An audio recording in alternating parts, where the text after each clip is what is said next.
현재 들어오는 열차에 절대 탑승하지 마십시오. 80역은 23시 33분에 정차하는 열차는 없습니다. 스크린도어는 열리지 않을 것이지만 간혹 스크린도어가 열리는 경우가 있기 때문에 실수로 탑승하시는 승객분들이 계셔서 안내해드립니다. 급한 일이 있더라도 23시 33분에 들어오는 열차는 실수로라도 절대 탑승해서는 안됩니다. 이 열차는 여러분이 원하시는 목적지로 도달하지 않을 것입니다. 열차에 탑승하신 경우 무사생화는 장담할 수 없습니다.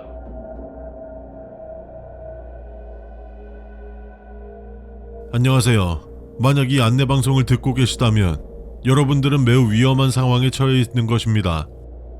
귀하께서는 80역에 23시 33분에 정차하는 열차에 탑승하게 된 겁니다. 아마 휴대폰을 보시다가 실수로 탑승하신 것 같은데 혹시 역내의 안내방송을 듣지 못하신 건가요? 분명히 이 열차에는 탑승하지 말라고 알렸을 텐데 말입니다. 아무튼 일은 이미 벌어진 것이니 주의사항을 잘 지켜 무사히 탈출하시길 바랍니다. 첫 번째, 이 열차는 23시 33분에 80역에 정차하는 열차입니다. 그러나 역 내에 있는 일반 승객들을 위한 열차는 아니기 때문에 원래대로라면 스크린도어는 열리지 않았을 것입니다. 하지만 스크린도어 오작동으로 인해 착각하고 탑승하신 일반 승객분들이 종종 계십니다. 만약 실수로 이 열차에 탑승하셨다면 현재 탑승하고 계신 칸이 몇 번째 칸인지 확인해 주시기 바랍니다. 열차는 총 7량으로 객차 간 이동은 불가능합니다. 1-1 1호차일 경우 안심하셔도 좋습니다. 열차 밖으로 나가지 않는 이상 아래에 서술할 모든 수칙을 무시하셔도 좋습니다. 좌석에 앉아 편히 쉬시다가 80역에 정차한다는 안내방송이 나온다면 하차해 주십시오. 1-2 2호차일 경우 2호차에 탑승하신 걸 인지한 즉시 좌석 위로 올라가 다음 역에 도착하기 전까지 떨어지지 않도록 버텨주십시오. 아래 서술할 이상현상은 발생하지 않을 것이지만 이동 중 열차가 흔들릴 수 있으니 손잡이를 잡고 어떻게든 버텨주시기 바랍니다. 절대 바닥에 신체 부위가 닿아서는 안됩니다. 그리고 열차가 정지하여 출입문이 열린 즉시 열차에서 빠져나가신 후 가능한 한 빨리 위층으로 향하는 계단을 찾아 올라가 주십시오. 계단은 현실 세계의 80역과 연결돼 있을 것입니다. 그리고 열차에서 빠져나간 즉시 그들이 여러분을 잡으러 쫓아올 것이니 가능한 빨리 계단을 찾아 올라가 주십시오. 1-3 3호차나 4호차, 5호차일 경우 이후 서술할 모든 생존 수칙을 준수하여 탈출이 가능한 역에 하차하여 주시기 바랍니다. 1-4 6호차나 7호차일 경우 유감스럽지만 여러분들께서는 이미 특수 승객이 되셨습니다. 이 열차에서 탈출하실 수 없습니다. 의자에 앉은 후 눈을 감고 잠을 청해 주십시오. 두 번째, 이 열차는 도시철도와는 다른 경로로 이동하여 다른 목적지로 향하지만 80역만을 예외적으로 정차합니다. 이는 지상에서 길을 잃은 특수 승객분들을 원래 있던 곳으로 보내드리기 위하여 80역에 정차하는 것이니 양해 부탁드립니다.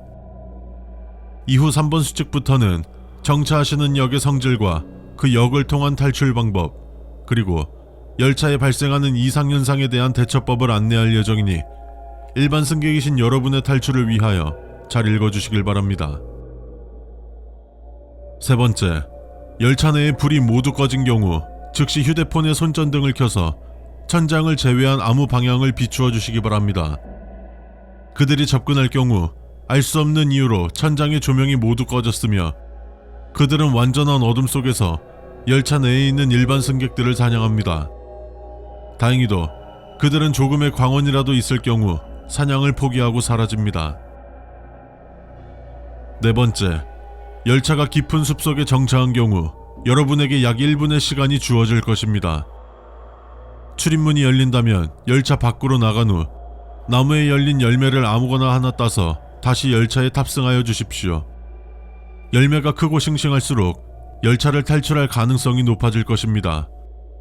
열차에 탑승하셨다면 그 열매를 드십시오. 드신다면 확률적으로 열차가 80역에 정차할 것입니다.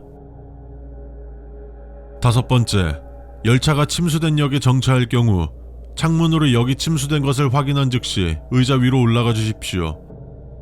출입문이 열린다면 열차 내로 물이 밀려 들어올 것입니다. 물이 빠지지 않도록 주의해 주십시오. 침수된 역 내에 있는 끊어진 고압전선으로 인하여 감전 위험이 있으며 물속에는 무엇이 존재하고 있을지 모릅니다. 열차가 역을 출발한다면 물은 자연스럽게 빠질 것이니 걱정하지 마십시오. 6번째, 열차가 출발했는데 출입문이 닫히지 않았을 경우 열차의 속력이 높아지기 전 열차에서 뛰어내리십시오. 그리고 뛰어내린 즉시 가능한 벽에 붙어 있으십시오. 얼마 지나지 않아 다른 열차가 지나갈 것입니다. 열차가 지나갔다면 지나간 방향으로 계속해서 걸어가 주십시오. 역이 나온다면 역 이름을 확인하여 주십시오. 신항역을 제외한 시에 존재하는 지하철역이 나온다면 탈출에 성공하신 것이므로 비상 출입구를 이용하여 역의 승강장으로 진입해 주십시오. 7번째, 열차가 불이 모두 꺼진 역에 정차하였을 경우 휴대폰의 손전등 기능을 사용하여 역 이름을 확인하여 주십시오. 역 이름이 신항역이라면 내리는 것은 그다지 권장하지 않습니다. 그 역에 정차하였다는 것은 현실로 돌아온 것은 맞으나 신항역은 6년 전 그들에 의해 발생한 침수 사고로 폐쇄된 역이므로 역 내에 그들이 아직 남아있을 수도 있습니다. 그러므로 정말 불가피한 상황이 아니라면 신항역에 하차하는 것은 권장하지 않습니다. 8번째, 안내방송이 송출되지 않고 80역에 정차한 경우 열차에서 내리기 전에 계단을 확인하여 주십시오. 아래층으로 향하는 계단이 존재하지 않는다면 열차에서 하차하셔도 됩니다만 아래층으로 향하는 계단이 존재한다면 절대 하차하지 마십시오. 80역은 열차가 정차하는 승강장이 최하층으로 더 이상 아래로 내려갈 수 없습니다. 만약 아래로 향하는 계단이 있음에도 불구하고 열차에서 내려 아래층으로 향하는 계단을 무시하고 위층으로 올라간다면 승강장이 아래층으로 향하게 될 것이고 그곳에 도달한다면 그 누구도 여러분을 구조해 줄 수 없을 것입니다. 9번째, 매우 드문 경우이지만 여러분께서 계신 객차 내에 잡상인이 들어올 수 있습니다. 심하게 경계하거나 잡상인을 비난하는 행위는 하지 않는 것이 좋고 그가 파는 물건을 구경해 주시기 바랍니다. 열차에서 바로 탈출시켜주는 물건을 팔거나 서술하였던 수칙을 어겼을 경우 벌어지는 일을 막아주는 일회용 물건을 팔 것입니다. 현금을 가지고 계시다면 잡상인이 판매하는 물건 중 일부를 구매하시는 것을 추천합니다. 아마 물건값은 최대 15,000원을 넘기진 않을 것입니다. 충분한 돈이 없다면 흥정하지 말고 다음에 구매하겠다고 하십시오. 10번째, 열차가 고장났을 경우 가능한 열차의 중앙에서 벗어나지 않도록 버텨주십시오. 중앙에 있는 손잡이를 잡고 버티거나 바닥에 납작 엎드리는 것을 추천합니다. 열차가 고장이 난다면 창문이 모두 깨지고 불이 꺼질 것입니다. 만약 창문으로 가까이 간다면 열차 밖으로 빨려 나갈 수 있으므로 절대 창문에 가까이 가지 마십시오. 열차가 고장난 경우에는 기관사와 특수승객도 매우 위험한 상황입니다. 20분 이내로 반대 방향으로 향하는 구원열차가 도착할 것입니다. 구원열차가 도착한다면 열차 고장으로 인한 이상현상이 멈출 것입니다. 도착한 구원열차는 반대 방향으로 향하므로 거쳐왔던 역을 반대로 지나갈 것입니다. 열차에 앉아서 기다리다가 80역에 정차한다면 열차에서 하차하여 주시기 바랍니다. 지금까지 안내했던 규칙에 해당되지 않는 역은 열차에서 내리지만 않는다면 괜찮습니다. 그럼 안내한 규칙을 모두 잘 지켜 열차에서 무사히 탈출할 수 있길 바라겠습니다. 귀하의 행운을 빕니다. 교심교통 심야버스 기사로 일하게 되신 걸 환영합니다. 야간 운행인 만큼 안전에 신경을 써주시기 바라며 운행간 지켜야 할 몇 가지의 안전수칙이 있습니다. 수칙을 완전하게 숙지하기 전까지는 운행 전 반드시 한 번씩 수칙을 읽은 후 운행을 시작해 주시기 바랍니다. 수칙을 지키지 않아 발생하는 사건, 사고의 책임은 온전히 개인에게 있음을 알립니다.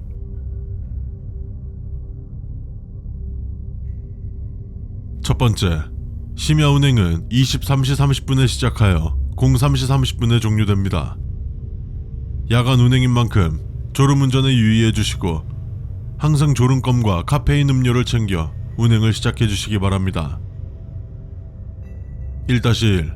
첫 운행부터 약 한 달 동안은 노선 숙지와 기타 여러 상황에 대한 대처법을 터득하기 위해 2년 이상 경력기사와 동행하게 됩니다.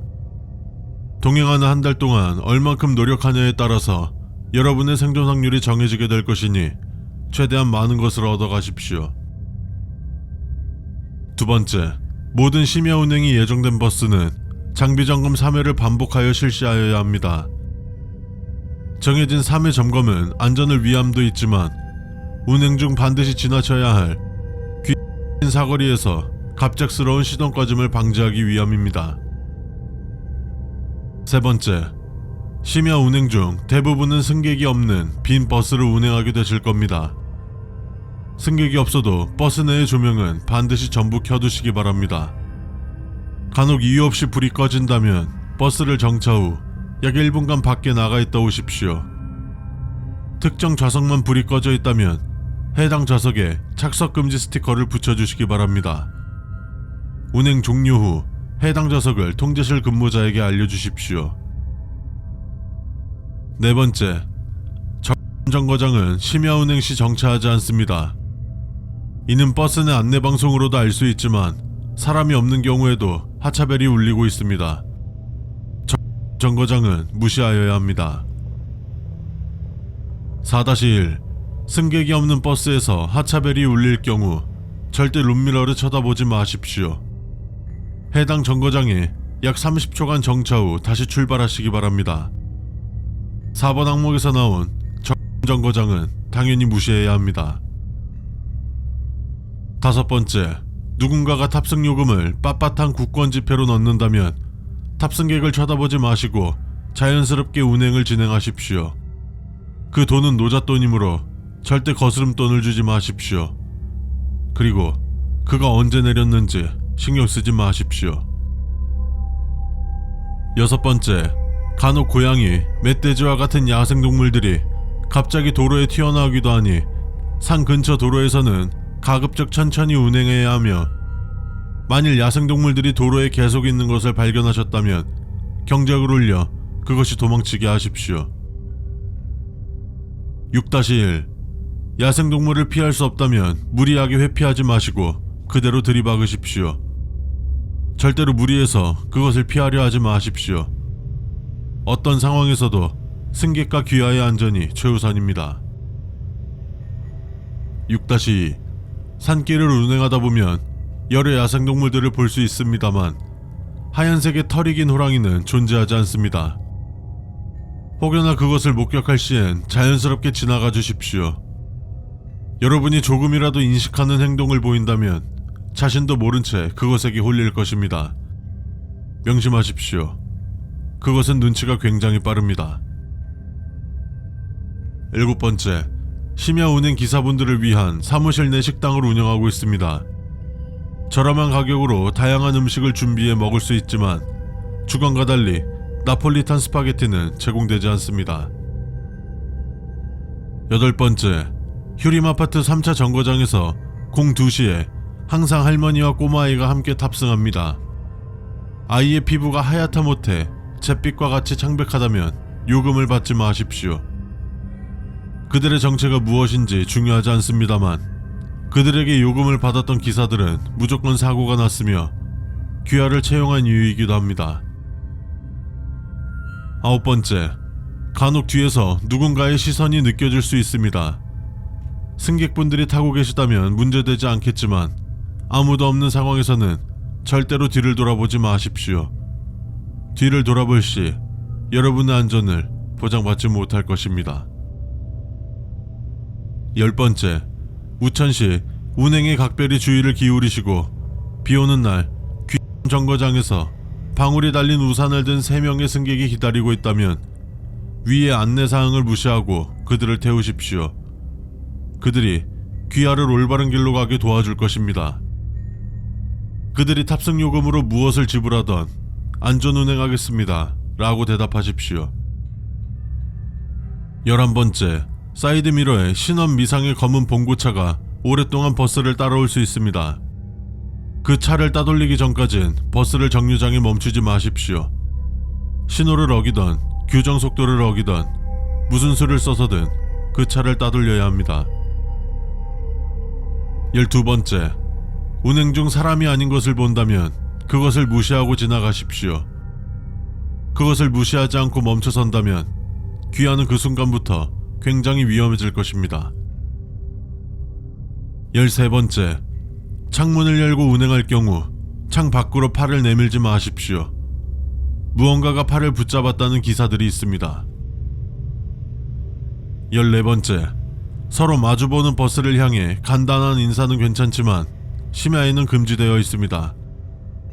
운행 중 인사를 건네오는 상대 버스가 있다면 버스 번호를 보고하여 주시기 바랍니다.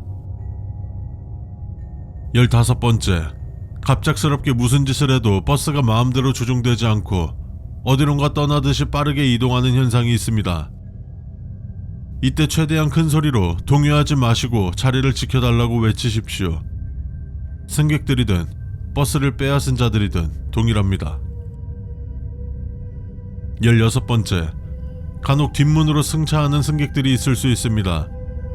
원칙적으로는 안전을 위하여 앞문 탑승을 권유드리지만 중절모를 쓰고 지팡이를 집은 노신사분이 뒷문으로 탑승하신다면 아무 첨언도 하지 마시고 운행 종료 후 요금함에 들어있는 빨간 부적을 꺼내 태우십시오. 이 경우 반드시 보고하고 퇴근하십시오. 17번째, 운행을 끝낸 후 좌석에 어떠한 형체를 발견하더라도 말을 걸지 마시기 바랍니다. 그 형체는 목적지가 없으므로 절대 시선을 주거나 말을 걸지 마십시오. 혹시라도 말을 걸었거나 쳐다봤다면 귀가하기 전에 집안 문에서 소금을 몸에 한번 뿌린 후 들어가는 걸 권고드립니다. 18번째, 차고지로 들어왔을 때 교심교통이 아닌 저감교통이라는 상호가 보인다면 다시 한번 운행을 하시고 돌아와 주십시오. 보통은 원래대로 돌아와 있을 테지만 저감교통 상호가 사라지지 않았다면 이 행동을 3번 반복해 주시기 바랍니다. 만약 이후로도 계속해서 저감교통 상호가 보인다면 저감시에 가게 된 것입니다. 이유는 없으며 그냥 운이 없다고 생각하시기 바랍니다. 신발에 밟혀 죽은 개미에게 어떤 증오심이 있어 죽이는 게 아닌 것과 같은 이치로 생각하면 됩니다. 여기까지가 교심교통 심야버스 기사들을 위한 안전수칙입니다. 잘 숙지하시기 바라며 오랫동안 안전하게 운행해 주십시오. 시간여행이 대중화됨에 따라 일반 시간 여행자들이 역사를 바꾸려는 행위 등 금지 행위가 발생하기 시작했고, 이에 창설된 것이 시간을 관리하는 시간보호국이다. 신입인 너희들을 진심으로 환영하며 이곳에서 또 임무 수행 시 지켜야 할 수칙들을 몇 가지 말해주겠다. 잘 듣고 숙지하여 불이익이 없도록 한다.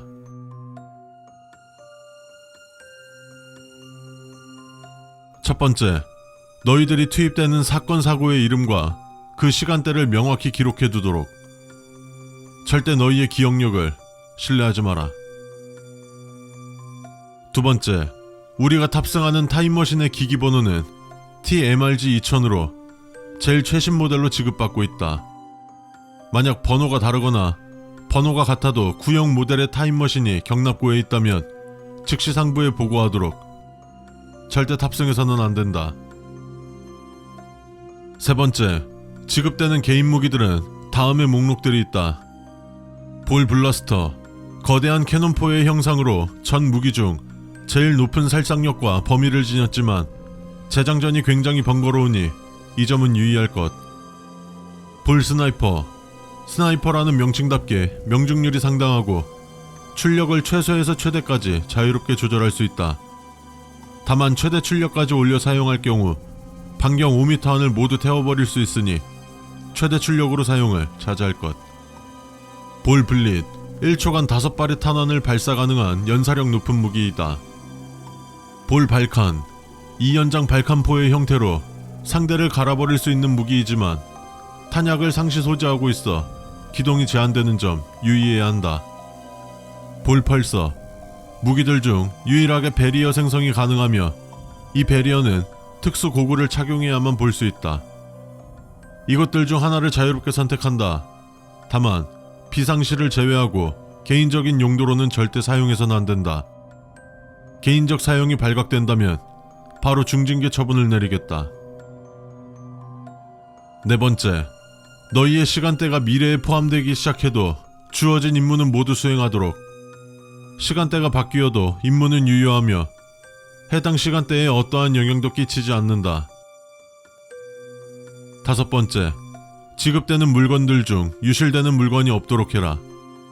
어떤 시간대에도 우리의 흔적을 남겨서는 안 된다. 여섯 번째, 보호국이 확인 불가한 시간대로의 이동 명령은 정말 특수한 경우가 아니면 하달되지 않는다. 만약 이런 명령이 하달된다면 수신지가 보호국이 맞는지 꼭 확인하도록. 일곱 번째, 시간 이동 중 무전기에서 심한 잡음과 함께 알아듣기 힘든 소리가 나도 무시해라. 시간 이동 시 간혹 발생하는 이상현상 중 하나니까. 여덟 번째, 타임머신으로 이동할 때는 주변 상황을 항상 주시하도록. 현재 시공간 이동 중 간혹 시간의 손이라는 현상이 관측되고 있다. 만약 이 현상을 목격했다면 모든 시간대를 다 입력한 뒤 도착하는 가장 가까운 시간대에 잠시 머물러 있어야 한다. 아홉 번째, 특정 시간대에 기억이 나지 않아도 이상하게 생각하지 말도록. 추후 생길 부작용을 방지하기 위해 보호국 측에서 너희의 기억 일부를 지우는 경우가 있다. 열 번째, 모든 시간대에서 너희들은 한 명만이 존재하지만 만약 너희와 같은 모습의 사람이 보인다면 보호국과 교신해 너희의 정보를 다시 알려주도록. 간혹 정보가 누락되어 시간 여행자로 취급되지 않는 상황이 생길 때가 있다. 10-1. 너희의 시간 이동 기록은 일반적인 시간 여행자들과 다르게 철저히 기록, 보관된다. 만약 너희의 이동 기록이 검수 과정에서 보이지 않는다면 타임머신의 이동 기록을 보여주면서 즉시 보고하도록. 너희의 모습을 하고 너희의 행세를 하는 누군가가 있을 수 있다. 11번째, 이미 사건이 일어나 돌이킬 수 없게 된 경우 개입하지 말도록. 특별한 지시가 있지 않는 한 역사 수정은 절대로 금지한다. 12번째, 미래 시간대의 상황을 항상 예의주시하도록. 미래는 언제든지 변동될 수 있고 또 이 수칙들 역시 시간대에 따라 변하거나 새로 생기거나 혹은 아예 없어질 수 있다. 13번째, 대원끼리 통화할 때는 미라이 2001 기종의 전화를 사용하도록. 현재 출시된 기종 중 유일하게 시간과 시간을 이어주는 기능이 있어 수신자가 어느 시간대에 있어도 통화가 가능하다. 만약 명시된 기종이 아닌 타 기종의 전화로 연락이 온다면 절대 받지 말도록. 14번째, 보호국에서 항시 대기하도록. 1년의 사건 이후 역사가 변할 것을 항상 대비해야 한다. 15번째, 마지막으로 요원끼리 통신망을 유지해라. 이전에 시간의 틈으로 사라진 요원이 다른 대원들과 통신망이 유지되지 않은 상태로 사라진 탓에 현재까지 행방을 알 수 없는 상태다. 이상이다. 각자 위치로 가서 지시를 사건이다. 즉시 2010년 8월로 이동해 귀문사가 파괴되는 걸 막아라. 지금 즉시 출동한다. 자, 예비군 여러분 반갑습니다. 2박 3일 동안 여러분의 훈련을 책임질 대대장입니다. 이 바쁘신 와중에 귀한 시간 내주셔서 너무 감사드리고 이왕 오신 거 최선을 다해서 열심히 훈련에 임해주시면 너무 감사하겠습니다. 아울러 저희 예비군 대대에는 간부 병사 포함하여 전 인원이 지키는 몇 가지 안전수칙들이 있습니다. 아마 근무하시던 부대에도 이런 수칙들이 있었을 수도 있고 없었을 수도 있지만 퇴소하실 때까지 수칙을 반드시 잘 지켜주시기 바랍니다. 수칙을 지키지 않아 발생하는 사건, 사고에 있어서는 우리 간부와 조교들이 최선을 다할 테지만 큰 변화는 없을 것이니 반드시 수칙을 숙지해 주시기 바랍니다.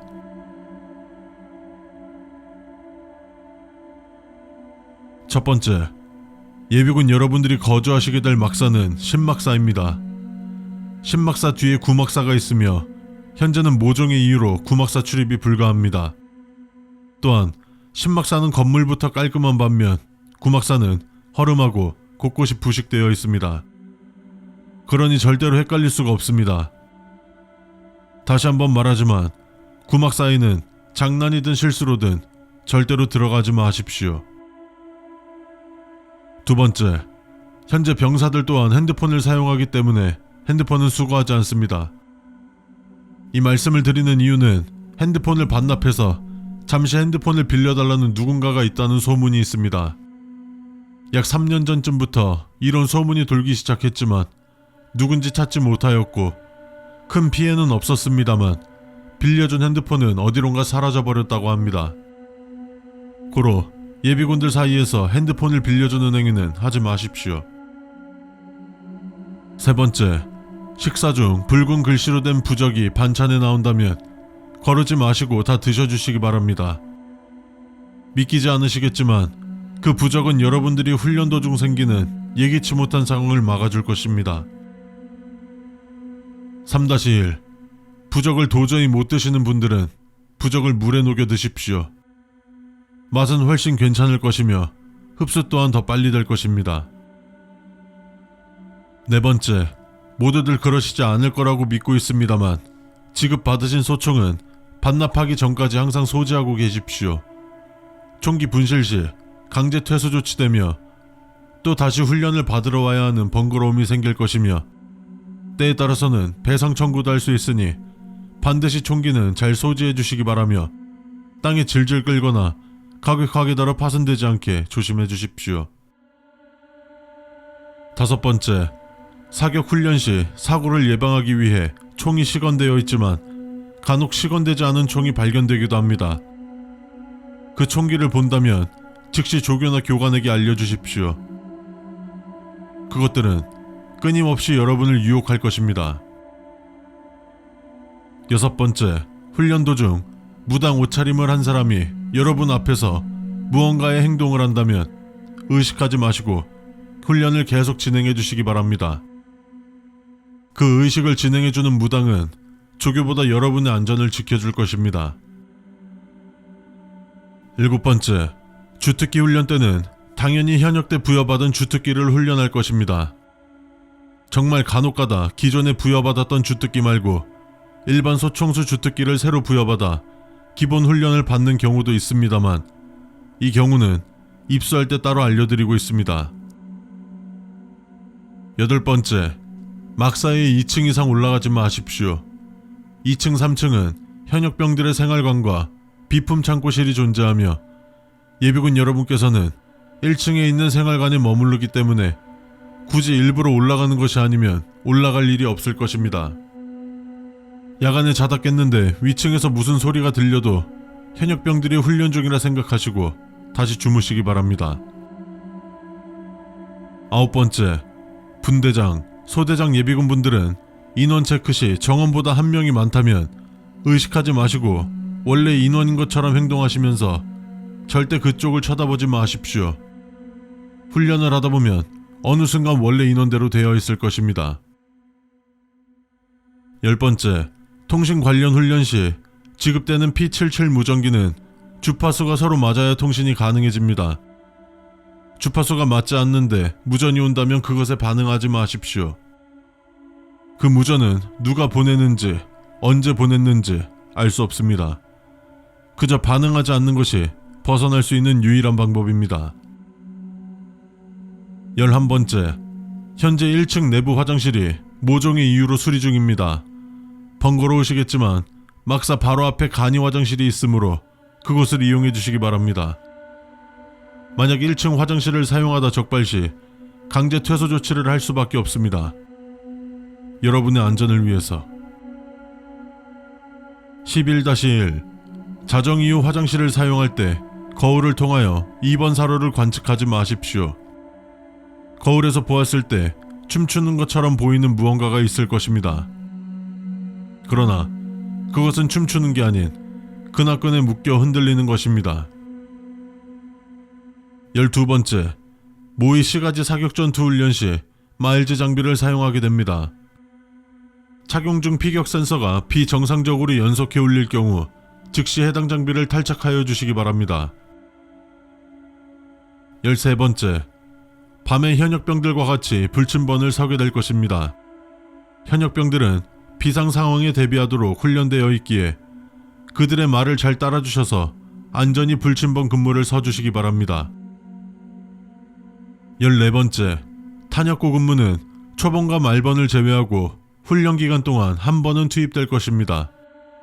불침번과 마찬가지로 함께 투입되는 현역병들이 잘할 테지만 절대로 초소 안에서 자거나 졸아서는 안 됩니다.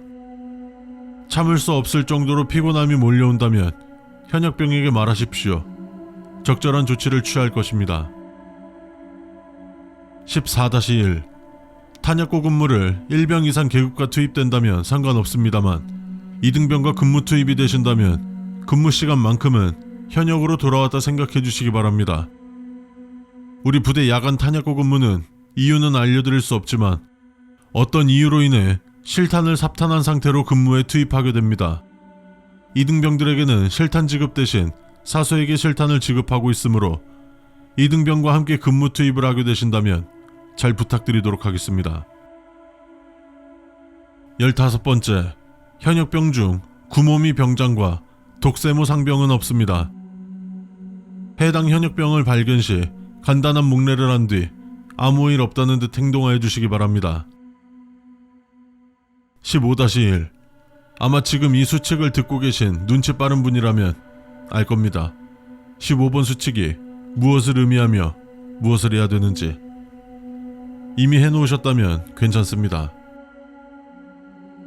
여기까지가 동안훈련 기간 중에 여러분께서 지켜주셔야 할 수칙들입니다. 말도 안 되고 어이도 없고 귀찮을 수 있겠지만 여러분의 안전을 위한 수칙이니 반드시 지켜주시기 바라며 열심히 훈련에 임하시면 조기 퇴소 고려해보도록 하겠습니다. 그럼 앞줄부터 나와서 총기 지급받고 생활관으로 이동하시겠습니다.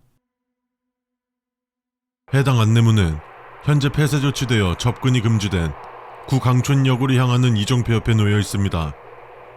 만약 구강촌역, 경춘선과 관련이 없는 지역에서 해당 안내문을 목격하셨더라도 무시하지 마시고 주의 깊게 읽어주시길 바랍니다. 해당 안내문과 이정표가 구강촌역 근처에 놓인 게 맞다면 아직까지 아무 위험도 존재하지 않으니 돌아가 주시기 바랍니다. 철도를 이용하실 승객이시면 2010년 12월 21일 이설되어 현재 운행 중인 경춘선 전철 강촌역을 이용해 주시기 바랍니다. 해당 안내문과 이정표가 구강촌역, 경춘선과 관련이 없는 지역이라면 마찬가지로 아직까지 아무 위험도 존재하지 않으므로 무슨 일이 있더라도 이정표가 가리키는 방향으로 가지 마시고 우회해 주시길 바랍니다. 혹은 충분한 시간이 지난 후에 다시 오시면 이정표가 사라졌을 수도 있으니 이정표가 사라짐을 확인하시면 다니셔도 좋습니다. 만약 해당 안내문이 보이신다면 즉시 구강촌역 이정표의 반대 방향으로 돌아가십시오. 귀하께서 현실의 구강촌역 근처에 계시지 않더라도 계속 나아가시면 구강촌역 역사 앞으로 진입하게 됩니다. 부디 더 나아가지 마십시오. 만약 더 나아가고 싶은 충동이 드신다면 물리적 충격이라도 동원해서 충동을 억제해 주십시오. 해당 안내문은 구강촌역으로 진입하기 전 마지막으로 놓여있는 안내문입니다. 만약 해당 안내문이 보이신다면 지금이라도 늦지 않았으니 부디 돌아가 주시길 바랍니다. 이곳에서 귀하는 끔찍한 운명을 맞게 될 확률이 높습니다. 역으로 진입하고픈 강한 충동이 들어도 부디 정신을 차려주시기 바랍니다.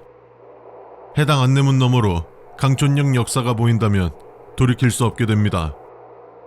코레일은 여러분을 편안하고 안전하게 모시도록 최선을 다하겠습니다.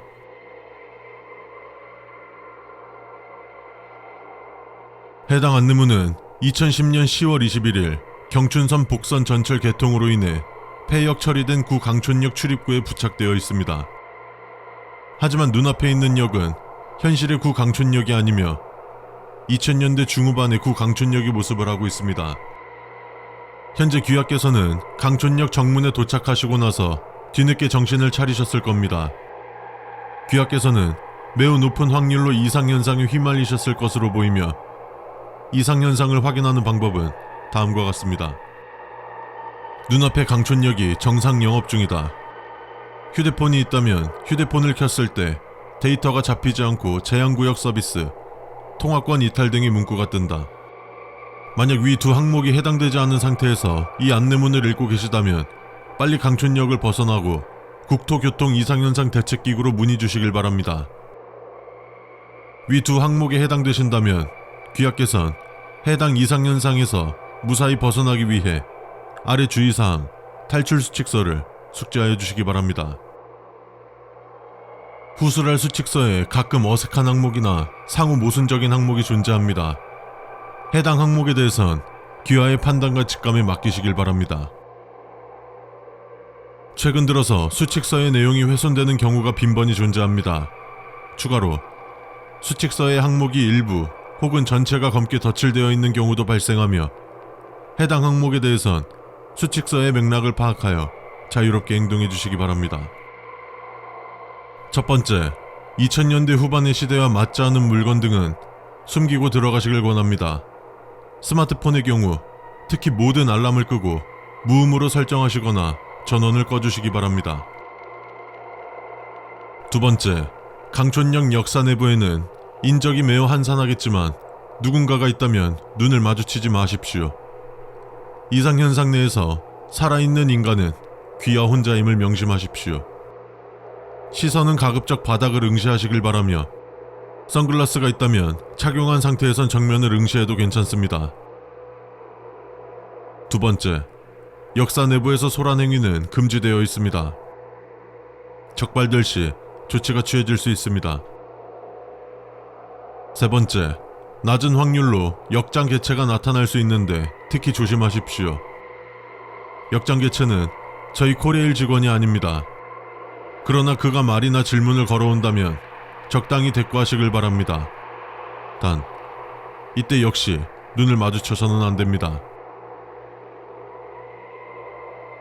역 안에서 역장 개체를 피해 다니시길 권합니다. 작은 간이역이지만 그는 시력과 청력이 별로 좋지 않은 편이므로 거리를 두고 다니시면 그와의 불필요한 대치를 줄일 수 있습니다. 단, 역시 눈을 마주쳐서는 안 됩니다. 네 번째, 역사 내부에 들어오시면 매표소에서 승차권을 구입하실 수 있습니다. 네 번째, 매표소를 슬쩍 쳐다보십시오. 낮은 확률로 매표소에 직원이 존재합니다.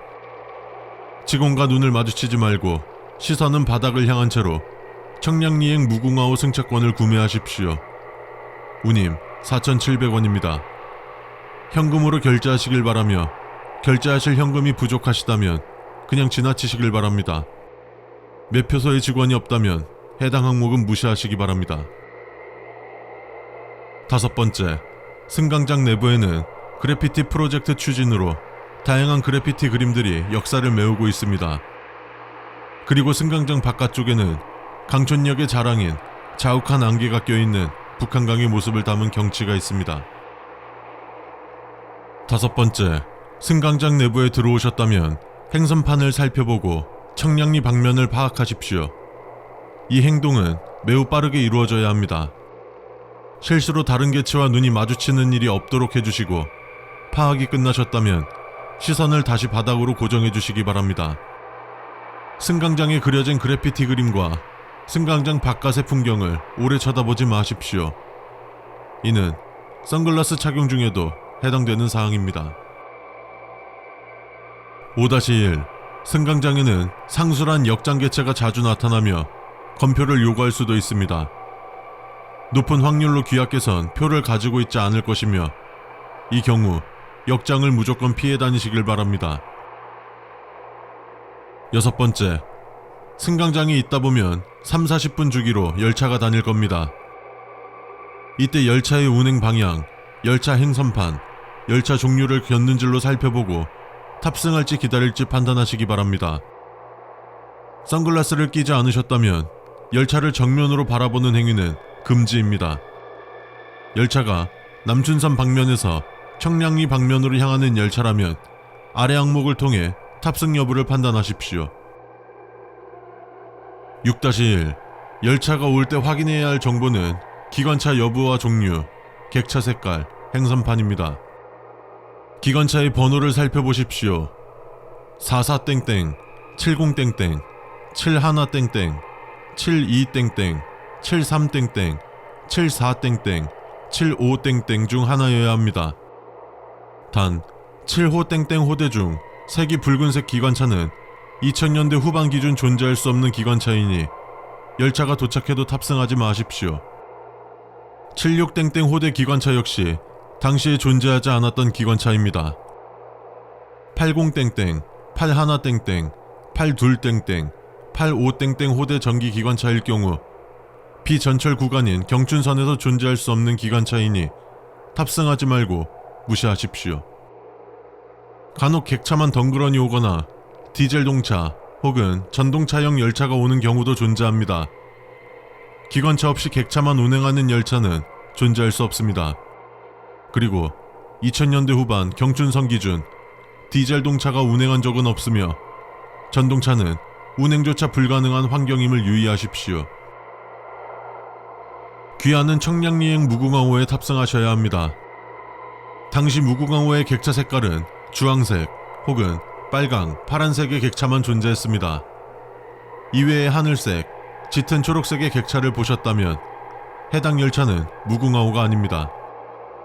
당시 경춘선에선 새마을호가 전기열차로 운행된 적이 없으며 통일호는 2004년 폐지되었습니다. 통근열차 또한 운행된 적이 없습니다. 행선판에 무궁화호라 쓰여 있더라도 탑승해선 안됩니다. 남춘천발 청량리행 무궁화호 혹은 춘천발 청량리행 무궁화호일 경우에만 탑승해 주시기 바랍니다.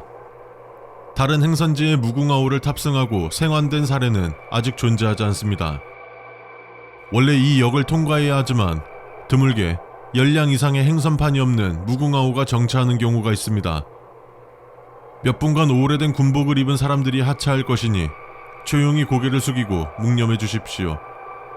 역시 눈을 마주치지 않도록 주의하십시오. 6-2. 무궁화호는 2010년 12월 21일부로 영업이 중단되었습니다. 경춘선 광역전철 혹은 ITX 청춘을 이용해 주시기 바랍니다. 7번째. 위 항목을 준수하고 열차에 탑승하셨다면 귀하께선 높은 확률로 승차권을 가지고 있지 않으실 겁니다. 칸을 이동하면서 열차 내 승무원에게 강촌역에 매표소 직원이 없다는 걸 말하고 청량리행 승차권을 구입하십시오. 운임은 4,700원이며 현금으로 결제하시기 바랍니다. 마찬가지로 이동할 때 열차 내 승객과 승무원과 눈이 마주치지 않도록 주의하십시오. 7-1. 승차권을 구입하셨다면 지정된 좌석으로 가서 착석해 주십시오. 좌석 번호를 확인할 때 부득이하게 고개를 들여야 할 경우엔 눈을 감고 고개를 올린 상태에서 눈을 잠깐 작게 떠서 번호를 빨리 확인해 주시길 바랍니다. 좌석을 헷갈리는 일이 없도록 주의하십시오. 착석하셨다면 창문이나 주위를 바라보지 마시고 고개를 숙이고 눈을 감으시길 바랍니다. 화장실에 볼일을 보러 가실 때에도 다른 승객들과 눈이 마주치지 않도록 하고 한 번 이용하실 때 10분을 초과하지 않도록 주의하십시오. 8번째. 청량리역까지 도착하셨다면 청량리역 출구까지 고개를 숙이고 최소한의 시야만 확보한 채로 이동해 주십시오.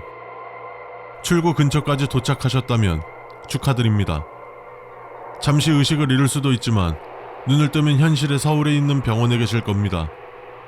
간단한 치료와 조사, 보상 절차가 끝나면 귀하는 일상으로 돌아오실 수 있습니다. 행운을 빕니다. 2030년 좀비 사태가 발생한 지 어느덧 6년이 흘렀다. 굉장히 큰 피해가 있었지만 우리 인류는 항상 그래왔듯 악착같이 살아남았다. 그리고 이 끔찍하고 황폐해진 세상에 적응했다. 하루하루 계속해서 바이러스에 감염되는 사람들이 있고 그들의 대부분은 이 역같은 세상에서 살아남는 데 가장 중요한 빌어먹을 좀비들에 대한 생존 규칙을 제대로 숙지하지 않은 사람들이다. 물론 운 나쁘게 감염된 사람도 있긴 하지만 나는 며칠 전 이곳에서 내 소중한 이를 잃었고 이곳에서 지낸다면 정신을 붙잡기 힘들 것 같아 거처를 옮기려고 한다. 혹시라도 누군가가 이곳을 거처로 삼을 것을 대비하여 생존 규칙을 남긴다.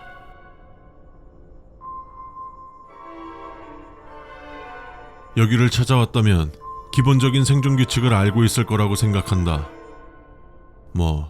큰 소리를 내지 않을 것, 그것들의 머리를 노릴 것, 감염자는 더 이상 인간이 아니니 가차없이 쏴 죽일 것 등등. 내가 남길 것은 저것들을 잘 모른다면 굉장히 유용한 정보가 될 것이다. 첫 번째, 드론 개체는 가장 일반적이고 우리가 흔히 마주할 수 있는 개체다.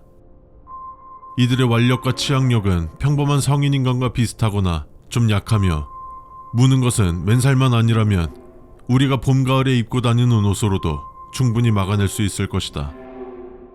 다만 그들의 혈액, 타액이 눈이나 코, 입에 접촉이 된다면 감염될 수 있으니 항상 주의해야 한다. 1-1.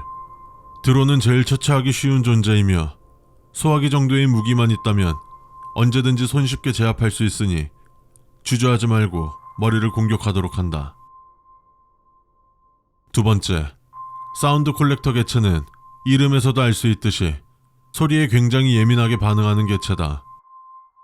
이것들은 인간이 들을 수 없는 고주파와 저주파를 들을 수 있으며 약 5m 거리의 모든 소리를 들을 수 있다. 인간이 숨쉬는 소리까지.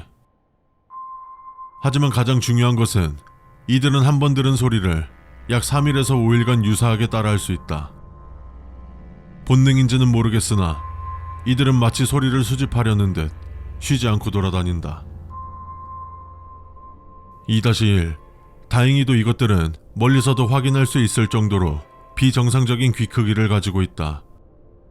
발견하게 된다면 즉시 그 자리에 멈춰서서 돌멩이나 빈캔 같은 물건을 반대편으로 최대한 멀리 던져 그쪽으로 유인하는 수밖에 없다. 2-2. 청각이 매우 뛰어난 대신 시력이 나쁨으로 간혹 운 좋게 근처에 있는데도 눈치를 못 채고 지나가는 경우도 있다. 만일 그것을 목격했다면 최소 5m 이상 떨어져 매우 조심히 지나가자. 2-3. 수집할 수 있는 소리의 개수는 정해져 있는 듯하며 한 번의 수집으로 한 가지의 소리만 수집하는 거로 보인다. 따라서 던질 물건은 없고 인원이 다수라면 여러 가지 복잡한 소리를 동시에 내어 혼란을 주는 것도 방법이다. 세 번째, 인두겁 개체는 꽤 위험한 개체이며 대한민국에서 최초로 발견된 개체이다. 인두겁의 특징은 햇빛을 쬐면 외형이 살아있는 인간의 형상처럼 변하게 된다. 하지만 완전한 인간의 피부라기보다는 굳은 살에 가까운 껍데기가 형성되며 이들은 약 2일 정도 아무것도 하지 않은 채 오로지 햇빛이 잘 비추는 곳에서 가만히 서 있는다. 인간의 껍데기가 완벽하게 형성이 되면 24시간 안에 생기가 도는 사람의 피부처럼 변하며 인간 사이에 숨어들어 공격한다. 3-1. 변이가 종료된 인두겁을 구별할 수 있는 방법은 감정을 표현하게 하는 것이다. 이들은 어디까지나 외형만 변한 것일 뿐 웃거나 울거나 화내거나 하는 등의 인간의 감정까지는 따라할 수 없다. 3-2. 간혹가다 인두겁과 사운드 콜렉터가 합쳐질 수 있는데 이는 매우 위험한 상황이다. 어쩌면 지금까지 겪어온 상황 중 최악의 상황일 수도.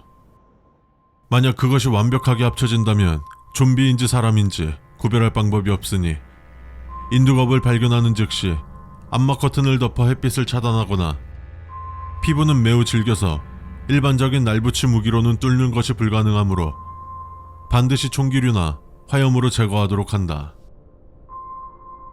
네 번째, 루버 개체는 길게 늘어진 흐느적거리는 팔이 특징이다.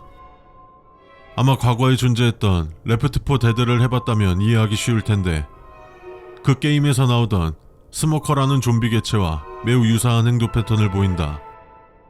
이들은 길게 늘어진 팔로 인간을 휘감아 끌어당기고 성인 남성의 약 10배 정도의 힘을 낼 수 있다. 4-1. 비정상적으로 늘어진 팔 길이 때문에 피부 같은 부위에 쓰레기 등 오염물질이 껴서 피부가 심각하게 부패하고 오염되어 있어 칼이나 날카로운 날붙이로 잘라내는 것이 가능하다. 이들의 팔이 몸을 완전히 휘감기 전에 팔을 빼내어 잘라낼 준비만 한다면 충분히 생존할 수 있다. 4-2. 도로를 지나갈 때 루버를 특히 주의해야 한다. 버려진 차 밑에 숨어 들어가 긴 팔로 인간의 발목을 낚아채 납치해갈 준비를 하고 있을 것이다. 4-3. 이들은 하체가 발달하지 않아 기동성이 매우 느리다. 그 점을 이용하면 대응하기 쉬운 개체이니 원거리에서 제거하는 것이 유리하다. 5번째. 나이트 아울러 개체는 밤에만 활동하는 개체이다. 이들의 가장 큰 특징은 이름에서도 알 수 있듯이 늑대와 유사한 울음소리를 내며 5마리 이상 무리를 지어 이동한다. 5-1. 밤에만 활동하는 습성 때문에 낯이나 밝은 빛이 있는 곳에서는 절대로 활동할 수 없다. 고로 어디선가 울음소리가 들린다면 최대한 빨리 밝은 곳으로 이동하면 이것들이 절대로 쫓아올 수 없다. 5-2. 나이트 아울러 한 개체를 발견한다면 최대한 빨리 처리하고 밀폐된 곳으로 숨어야 한다. 시간이 조금이라도 늦어진다면 나머지 무리가 여러분을 쫓아올 것이다. 5-3. 어두운 곳에서 매우 빠르게 이동할 수 있고 후각이 발달했기에 숨는 것은 불가능하니 어두운 곳에는 가급적이면 접근하지 않도록 한다. 나도 거처를 옮기려면 이것저것 준비해야 될 게 있으니 일단 오늘은 이만 마무리하고 다음에 시간 나면 다시 남겨두도록 하겠다. 혹시나 이걸 보는 생존자가 있다면 행운을 빈다. 안녕하세요. 황곡초 수의 신청하신 분 맞으시죠? 반갑습니다. 일단 여기 애들 때문에 시끄러우니까 교무실로 가서 더 자세한 안내하겠습니다. 저 따라오시면 돼요.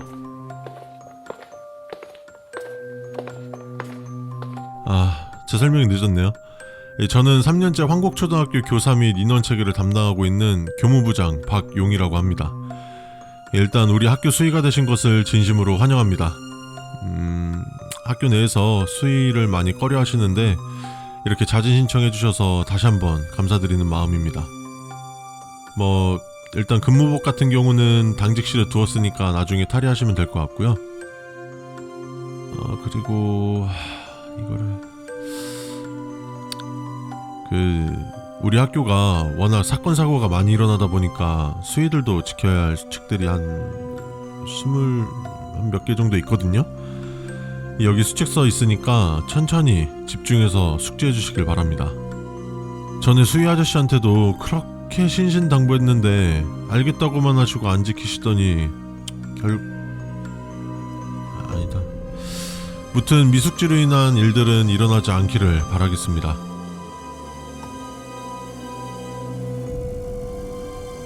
첫 번째, 업무는 7일 교대로 진행됩니다. 7일 동안 학교 당직실 내에서 상주하고 교대자와 교대한 후 일주일 동안 쉬고 다시 교대자와 교대하는 방식입니다. 아마 조금은 힘들 수 있지만 근무자의 편의를 위해 최선을 다해드리니 성실히 근무에 임해주시기 바랍니다. 1-1. 업무 시간 동안 근무지 이탈은 필수적으로 박용 교무부장님께 외출권을 받고 외출해 주시길 바랍니다. 위급한 상황을 제외한 그 어떤 상황에서도 무단 이탈은 삼가해 주십시오. 2번째, 학교 교문과 건물 출입구는 공식적으로 평일은 오후 9시, 주말은 오후 7시에 문을 닫습니다. 문 닫기 30분 전 학교 내에 있는 모든 학생들을 학교 밖으로 내보내 주시길 바랍니다. 2-1. 만약 학교 밖으로 나가는 것을 거부하는 학생이 있다면 화를 내고 완력으로 끌어내도 괜찮으니 어떻게 해서든 내보내십시오. 텅 빈 학교에 남겨진 학생들한테 그것들이 어떤 방식으로 해를 끼칠지는 아무도 모르는 법입니다. 2-2. 아래에 나온 학생이 학교 밖으로 나가는 것을 거부한다면 해당 학생의 말을 들어주십시오. 자신이 박준영이라고 주장하는 매우 키가 크고 온몸이 창백하다 못해 하얀색인 학생. 왼손이 없고 손목이 아주 길다란 단발머리의 학생. 아기 염소가 어디 있죠? 라고 물어보는 학생. 피부 촉감이 마네킹과 유사한 학생. 동공이 붉고 손톱이 비정상적으로 긴 학생. 온몸에서 덩쿨이나 식물 혹은 버섯 등이 자라는 학생. 위에 나온 학생들의 말을 거절하는 일이 없길 바랍니다. 이해가 안 가실 수도 있지만 이런 상황 속에서는 그들이 갑이고 우리가 을인 상황입니다. 세 번째, 학생들을 다 내보냈다고 생각을 하셔도 부디 한 번 더 꼼꼼히 학교 내부를 순찰해 주시길 바랍니다. 혹시나 모르게 학교에 남겨진 학생들이 있을 경우가 있습니다. 3-1. 학교가 끝난 것을 모르고 남겨진 학생은 친절하게 귀가 처리하시되, 만약 담력체험 혹은 숙박을 목적으로 남은 학생들은 엄격하게 대해주시길 바랍니다. 또한 해당 학생들의 인성차기 및 외형 혹은 이름을 확인하신 뒤 다음날 6학년 4반 양귀연 선생님한테 해당 사실을 알려주십시오. 네 번째, 학생들을 학교 밖으로 내보냈다면 지금부터 여러분의 주 업무가 시작됩니다. 업무는 황곡초 야간 당번 및 수의라면 무조건 지켜야 될 업무이자 명령이니 잘 따라주시길 바랍니다.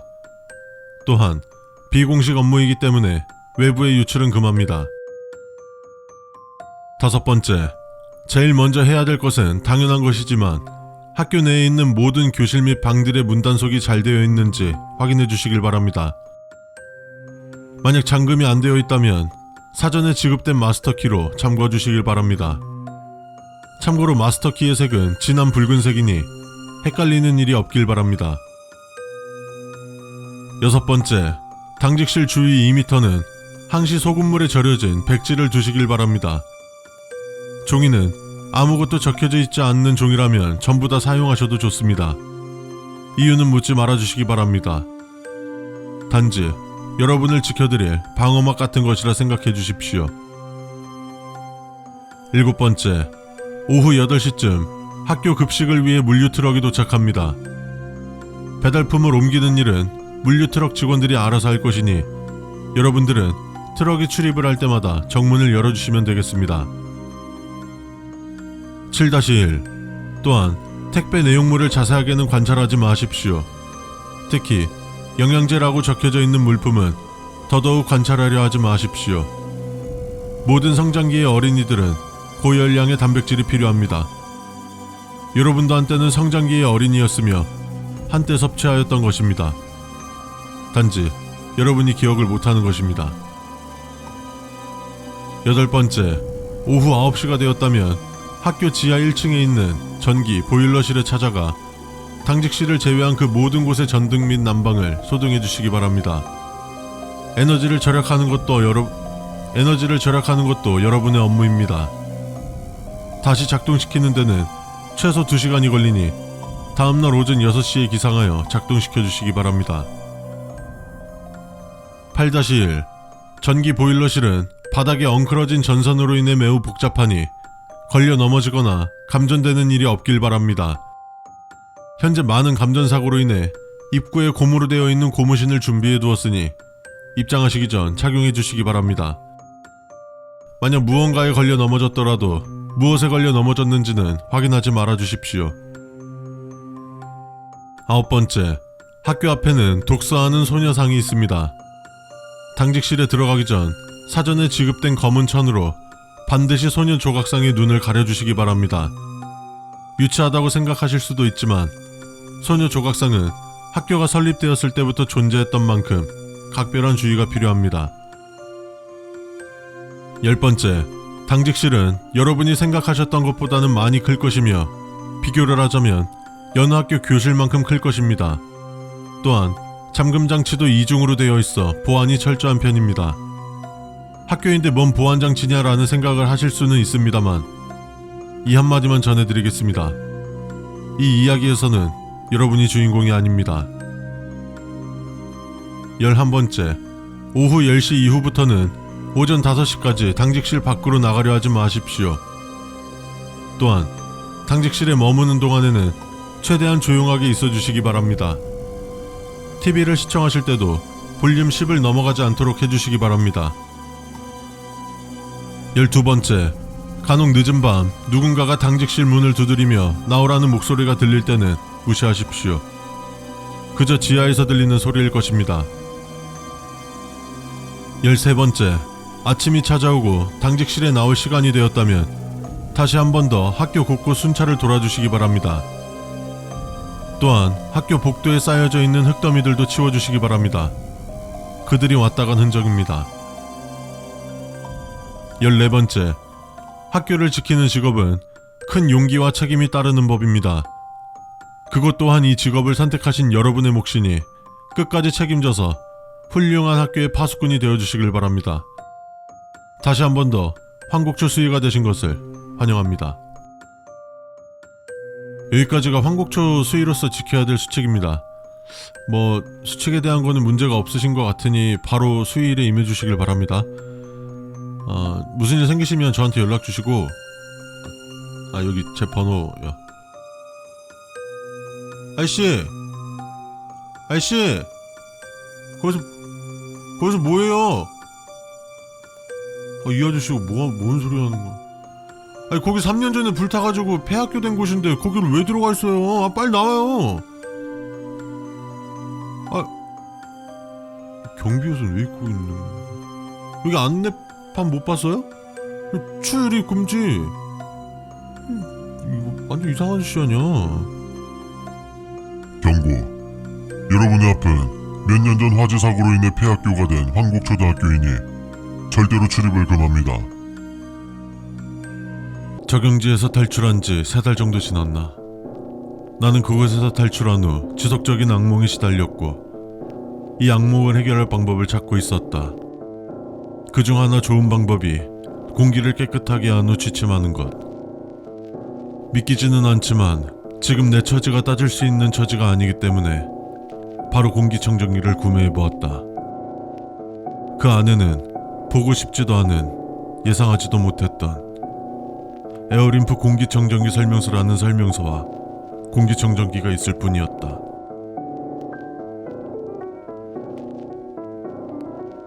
에어림프 공기청정기를 구입해주셔서 감사합니다. 타사와 다른 확실한 공기청정으로 여러분의 공간을 늘 쾌적하게 만들어드리겠습니다. 단, 안전수칙을 지켜주십시오. 안전수칙을 지키지 않아 발생한 정신적, 신체적 피해에 대한 책임은 오로지 사용자에게 있음을 알립니다.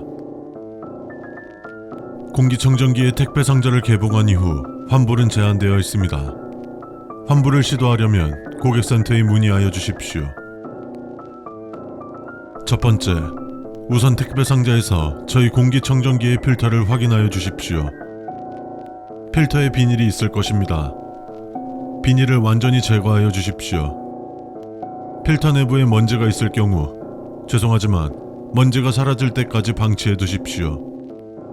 공기청정기는 100% 새 제품임을 기억해 주십시오.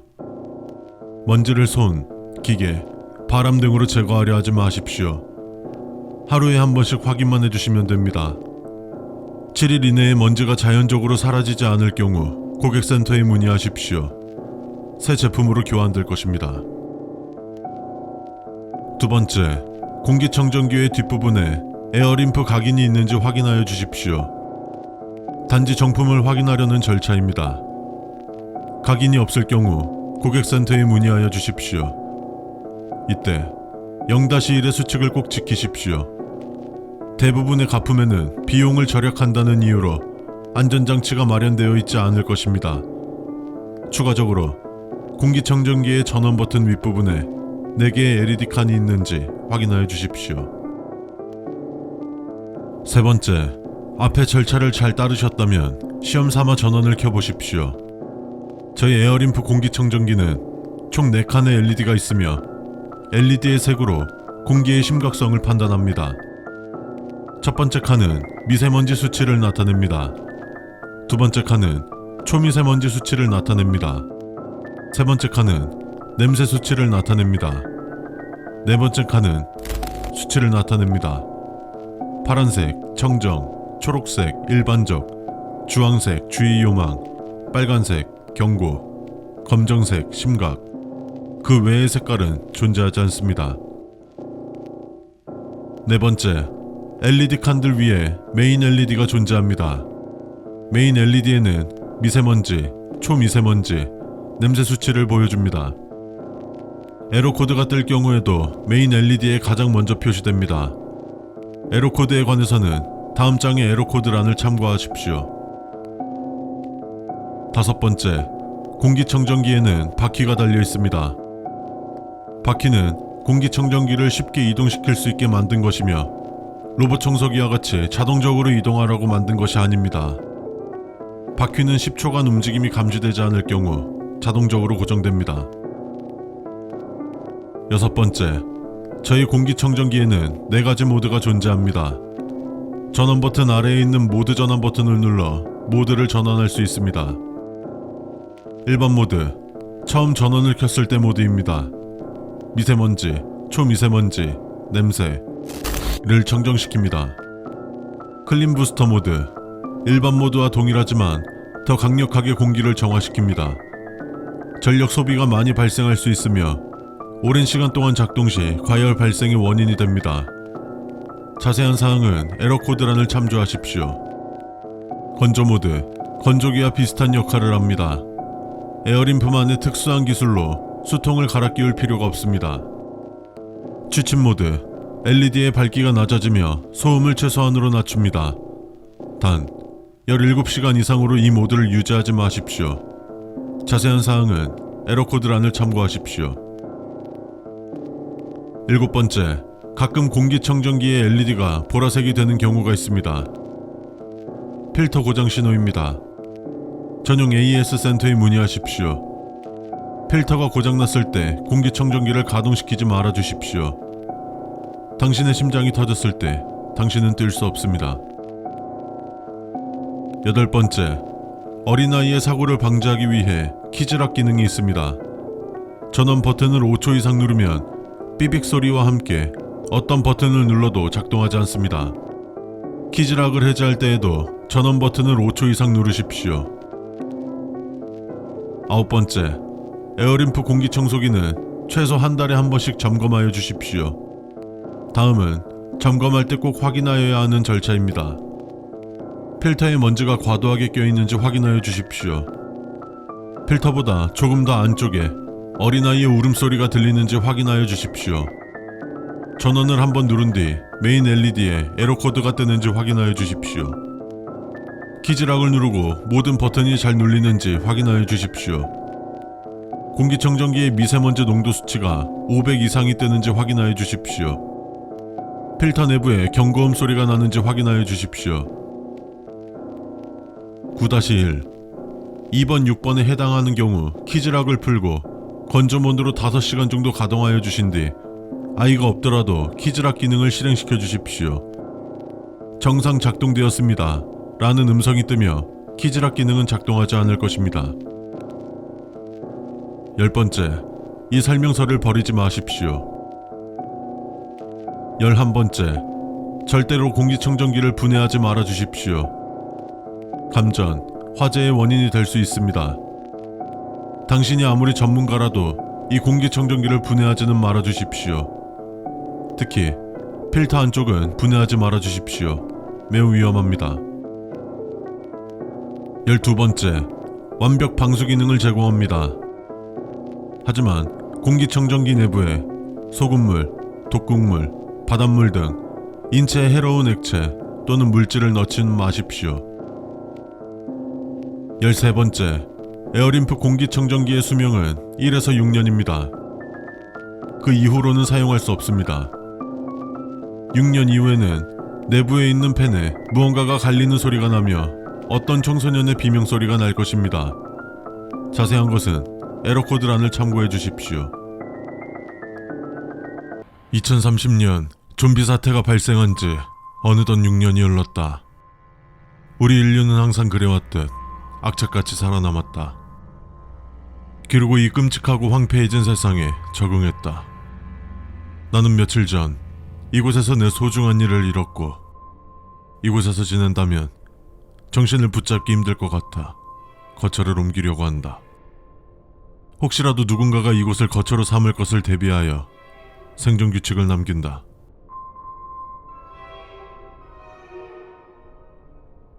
내가 남긴 지난 메모를 봤을지 모르겠지만 혹시라도 이거부터 봤다면 이전에 남긴 메모부터 보길 바란다.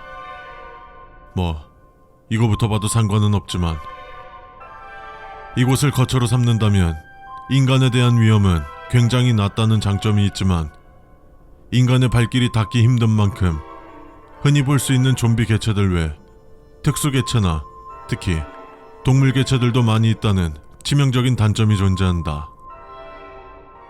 반드시 내가 남긴 메모의 내용을 까먹지 말고 잘 기억할 수 있게.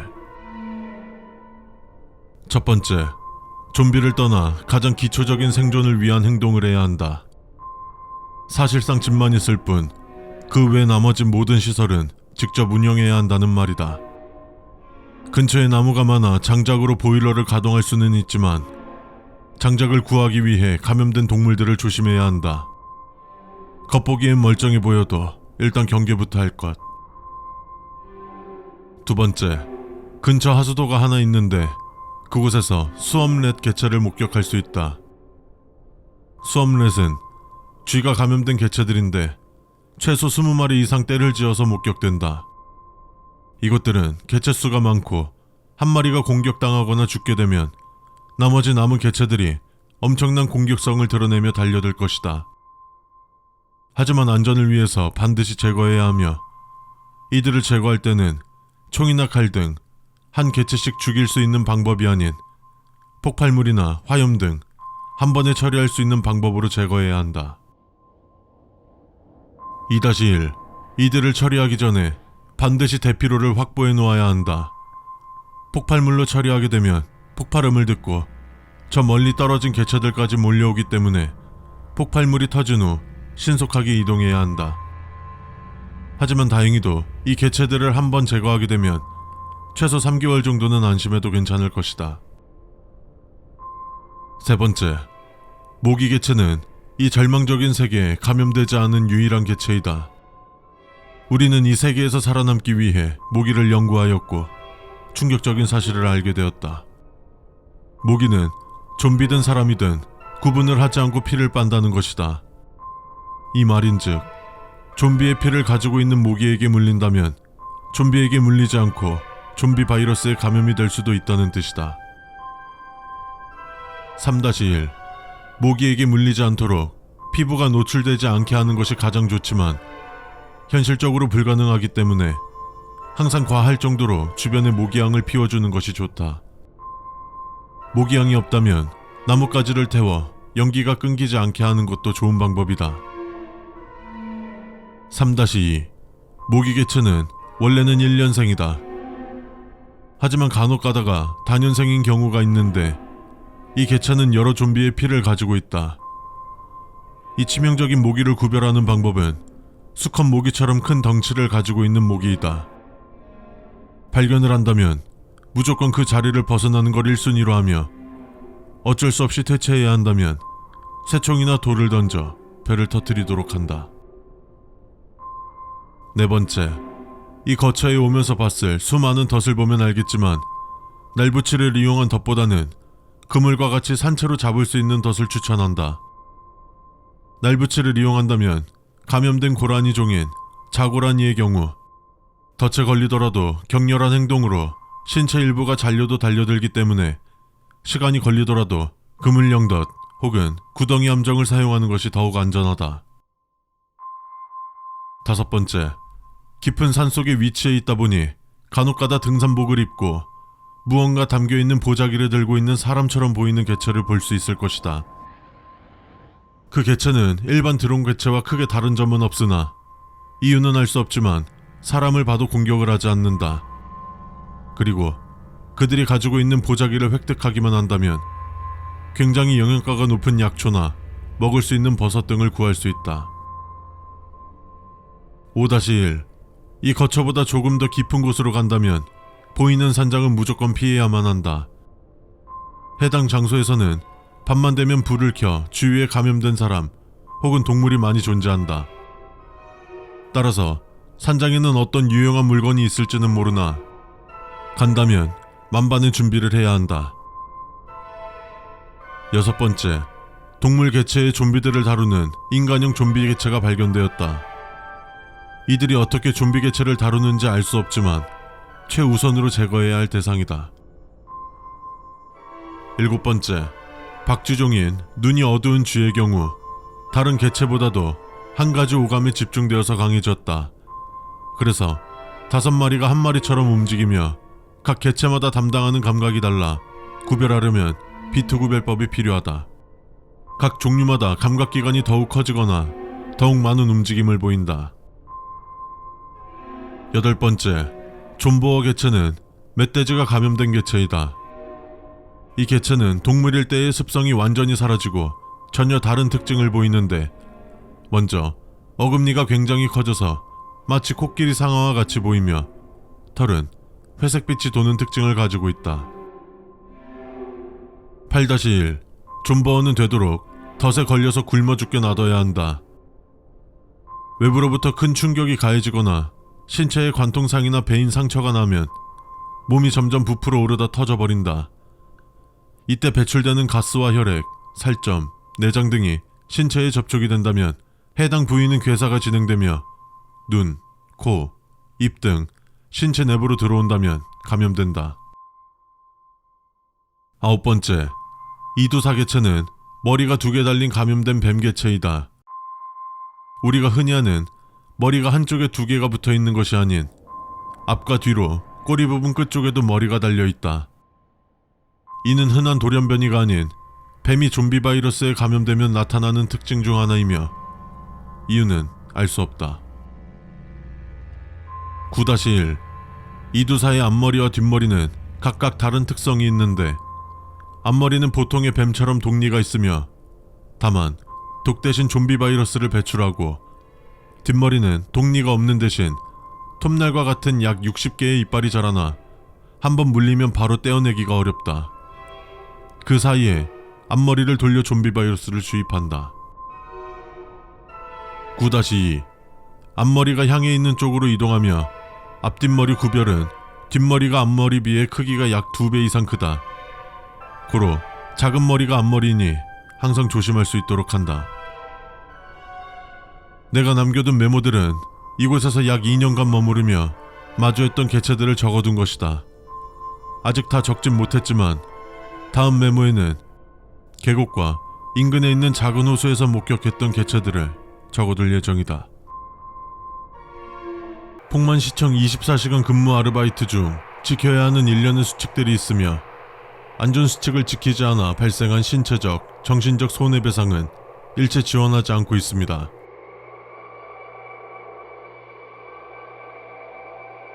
당신은 폭만시청에서 공무원들을 도우며 여러 잡일들을 해야 할 것입니다.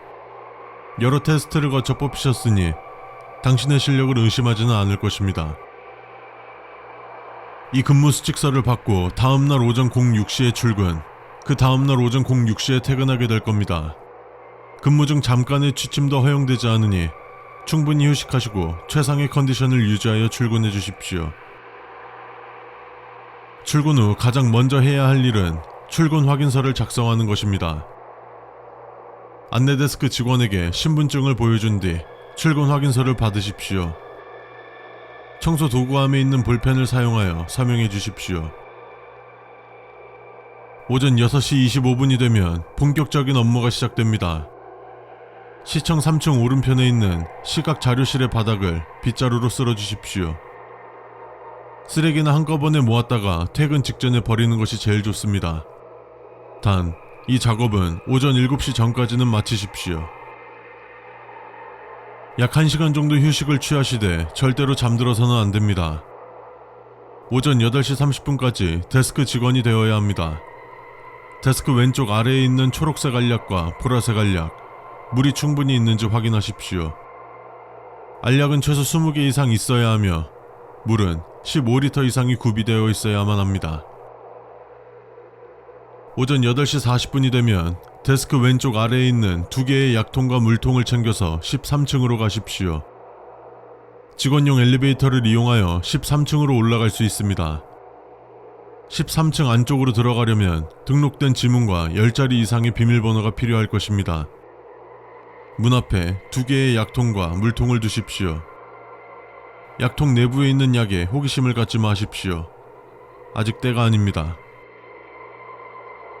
오전 9시가 되면 본격적인 청소 작업을 실시하여야 합니다. 오후 12시까지 시청 곳곳을 청소하십시오. 단 13층 이상은 청소하지 마십시오. 청소 도중 구석에서 핸드폰만 멍하니 바라보는 사람을 보신 경우 해당 층으로 보안 요원을 호출하신 뒤 그가 그 자리를 못 벗어나게 어떤 수를 써서라도 막으십시오. 제일 좋은 방법은 그에게 1만 원을 주며 대화하는 것입니다. 지불한 금액은 시청에서 지급하는 급여에 포함될 것입니다. 시각 자료실은 다시 청소하실 필요가 없습니다. 오후 12시부터 오후 1시까지는 점심시간 및 휴게시간입니다. 6층의 직원 휴게실에서 간단한 식사를 치르시고 휴식을 취하십시오. 오후 1시부터 오후 4시까지는 서류 문서 전달 작업을 해야 합니다. 7층의 사무실의 노란색 봉투 안에 든 서류들을 전부 데스크 직원에게 넘기십시오. 서류 내부에 있는 문서는 절대 확인하지 마십시오. 적발 시 금일 급여가 지급되지 않는 건 물론 추가적인 배상금이 청구될 것입니다. 오후 3시쯤에 직원용 엘리베이터가 작동이 중단될 수 있습니다. 이때 방문객용 엘리베이터를 이용하지 마십시오. 아무리 급하더라도 계단을 이용하십시오. 그곳에 들어가면 닫힘, 열림, 신고 버튼을 포함한 모든 버튼이 13층일 것이며 13층의 잠금 장치가 해제되어 있을 것입니다. 오후 4시부터 오후 6시까지는 추가적 대비 절차를 시행할 것입니다. 8층의 CCTV 관리실에서 13층의 잠금 장치가 제대로 작동되어 있는지 확인하십시오. 제대로 작동이 된다면 CCTV 관리실 왼편에 있는 노란색 부적 5개를 13층 천장에 골고루 붙이십시오. 13층에 있는 사다리를 이용하십시오. 오후 7시가 되기 전에 손님들을 모두 내보내십시오. 모든 수칙을 어겨도 좋습니다. 어떻게 해서든 모든 손님들을 내보낸 뒤 시청의 정문을 굳게 잠그십시오. 2차 잠금 장치까지 모두 잠그십시오. 오후 7시 30분에 7층으로 올라가서 모든 직원들을 퇴근시키십시오. 단, 풍만시청 관리부 직원들은 CCTV 관리실로 이동시키십시오. 오후 8시까지 13층으로 올라가서 부적이 찢어졌는지 검사하십시오. 부적이 찢어졌다면 무전기로 CCTV 관리실에 추가 부적을 요청하십시오. 당신에게 지급한 2가지 약물은 피로회복약인 에도르파운과 공포저항 약물인 아독스입니다. 각각 초록색, 보라색을 띱니다. 2 약물을 동시에 복용할 수 없으며 충분한 물과 함께 섭취하여야 합니다. 또한 2 약물 모두 최대 5알까지만 복용할 수 있습니다. 그 이상은 치사량입니다. 오후 9시에 13층의 잠금 장치를 여십시오. 이때 아독스를 하나를 섭취하십시오. 비밀번호는 입니다. 문을 여는 즉시 강한 바람이 불어올 것입니다. 부적이 떼지지 않기만을 기도하십시오. 부적이 떼지지 않았다면 오전 12시까지는 검은 형상의 그림자가 당신을 눈치채지 못할 것입니다. 창고의 문을 연 뒤 부적을 구하십시오. 3개의 부적이 있을 것입니다. 오전 12시가 되기 전에 하나의 부적은 당신의 등에 붙이고 2번째 부적은 당신의 혀에 붙이십시오. 소금물 하나를 먹으십시오. 부적 하나는 남겨두십시오. 오전 12시가 되면 그림자의 형체가 더 짙어질 것입니다. 그것이 신호입니다. 그때 당신은 아독스 2개를 섭취해야만 합니다. 아독스 2개를 섭취하셨다면 그에게 최대한 당당하게 걸어가십시오. 그에게 저를 따라오시면 이승을 안내해드리겠습니다. 어서 따라오세요.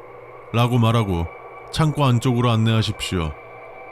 최대한 안쪽으로 안내하셨다면 그의 말을 기다리십시오. 그는 여기가 이승인가요? 와 같은 말을 할 것입니다. 그에게 피로회복약을 하나 주고 약을 먹고 잠시 휴식을 취하면 완벽하게 이승을 가게 해주겠다고 하십시오. 그가 수긍하면 당장 뒤로 돌아 달리십시오. 오전 4시가 될 때까지 창고의 문을 지키십시오. 13층의 잠금장치는 아직 가동해서는 안됩니다. 창고 안에 그가 있을 때 13층의 잠금장치가 잠겨버리면 그는 시청을 탈출할 것입니다. 정확히 오전 4시가 됐을 때 창고의 쇠사슬을 칭칭 감으십시오. 13층 전체에 있는 모든 부적을 떼서 창고 앞에 붙이십시오. 혀에 있는 부적을 떼서 바닥에 붙이십시오. 바닥에 붙인 부적 위에 앉아서 오전 5시가 될 때까지 기다리십시오. 아독스를 최대한 많이 섭취하십시오. 오전 5시가 되면 13층의 잠금장치를 가동하고 8층의 CCTV 관리실로 가십시오. 단, 이때 직원용 엘리베이터를 사용하지 마십시오. CCTV 관리실의 문이 잠겨있는 경우 노크를 해주십시오. 대답이 들려오는 경우 8층 복도 창문으로 뛰어내려 주십시오. 시청 밖으로 벗어나야 합니다.